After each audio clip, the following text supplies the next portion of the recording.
राज्यभरामध्ये चर्चेत असलेल्या सरपंच संतोष देशमुख हत्या प्रकरणातली पहिली सुनावणी आज केज जिल्हा सत्र न्यायालयामध्ये होणार आहे। केज जिल्हा व सत्र न्यायालयामध्ये पार पडणाऱ्या या सुनावणीकडे संपूर्ण राज्याचं लक्ष लागलंय। आज सुनावणीला विशेष सरकारी वकील उज्ज्वल निकम उपस्थित राहणार का याकडेही लक्ष लागलंय। या प्रकरणात वाल्मिक कराडसह सगळ्या आरोपींचे जबाब नोंदवले जातील। आरोपींना कोर्टात हजर करणार की व्हिडिओ कॉन्फरन्सिंग होणार याबाबत स्पष्टता नाही। दरम्यान तपास यंत्रणांनी 164 साक्षीदारांचे जबाब घेतले असून त्यांची ओळख गुप्त ठेवण्यात आली आहे। दरम्यान खंडणी प्रकरणातील आरोपी वाल्मिक कराड न्यायालयामध्ये जामीन अर्ज दाखल करण्याची शक्यता आहे। आणि या सगळ्या संदर्भात अधिक अपडेट घेऊयात। कृष्णा केंडे आपले प्रतिनिधी सध्या आपल्या सोबत आहेत। कृष्णा, अत्यंत महत्त्वाची केस, त्याची पहिली सुनावणी आज होतीये। आज न्यायालयामध्ये काय काय होऊ शकतं? सरकारने हे प्रकरण जलद गती न्यायालयात चालवण्याचा निर्णय घेतलेला आहे आणि त्याची आज पहिली सुनावणी या ठिकाणी केज न्यायालयामध्ये पार पडणार आहे।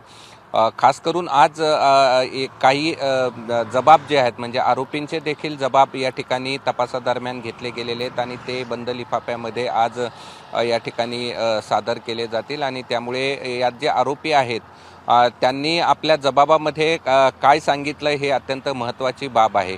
आणि हे जबाब यासाठी देखील महत्त्वाचे असतात की मकोका कोर्टामध्ये ज्यावेळेस जबाब घेतले जातात, मकोका केसमध्ये ज्यावेळेस हे जबाब घेतले जातात त्यावेळेस मोठा अधिकारी म्हणजे त्या विभागातील मोठा अधिकाऱ्यांच्या समोर त्यांच्या साक्षीने हे जबाब घेतले जातात। त्यामुळे हे जबाब न्यायालयामध्ये ग्राह्य धरले जातात। त्यामुळे आज हे जबाब या ठिकाणी न्यायालयासमोर सादर केले जातील आणि आज उज्ज्वल निकम येणार आहेत का याबद्दल अजून स्पष्टता मिळालेली नाही। मात्र आज पहिली सुनावणी असल्यानं आरोपींना या ठिकाणी न्यायालयामध्ये सादर केलं जात आहे की व्हिडिओ कॉन्फरन्सिंगद्वारे सुरक्षेच्या कारणास्तव या ठिकाणी हजर केलं जातं, हे देखील महत्त्वाचं आहे। मात्र जी अत्यंत दुर्दैवी घटना घडलेली होती, संतोष देशमुख सरपंच यांची निर्घृणपणे हत्या केली गेली होती, या सगळ्या प्रकरणाची आजपासनं जलद गती न्यायालयामध्ये सुनावणी होते आहे। प्रज्ञा, निश्चित या सुनावणीकडे संपूर्ण राज्याचं लक्ष लागलेलं आहे। कृष्णा, धन्यवाद दिलेल्या या सगळ्या सविस्तर अपडेटसाठी।